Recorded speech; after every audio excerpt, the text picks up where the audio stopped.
স্বাগত ডিবিসির নির্বাচিত সংবাদে। শুরুতেই জানাবো মার্কেন্টাইল ব্যাংক সংবাদ শিরোনাম। একের পর এক চাঁদাবাজির ঘটনায় সমালোচনার মুখে বৈষম্য বিরোধী নেতারা। জুলাইকে মানি মেকিং মেশিনে পরিণত করার অভিযোগ।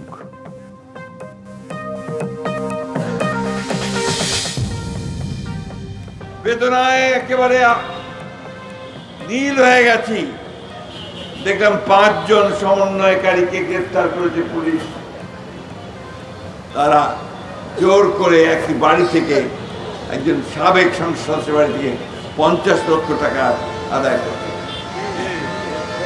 এই কি পরিণতি থেকে আমরা চেয়েছিলাম? এই বাংলাদেশের মানুষকে কেউ এটা চেয়েছিল?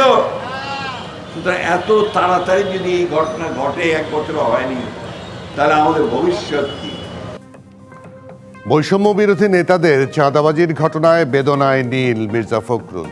প্রশ্ন, এমন বাংলাদেশকে চেয়েছে মানুষ? নির্বাচন নিয়ে প্রস্তুতি শুরু। ঝুঁকিপূর্ণ ভোট কেন্দ্র চিহ্নিত করার নির্দেশ। রাজনৈতিক দলের হাতে জুলাই সনদের খসড়া দেয়া হবে আজই।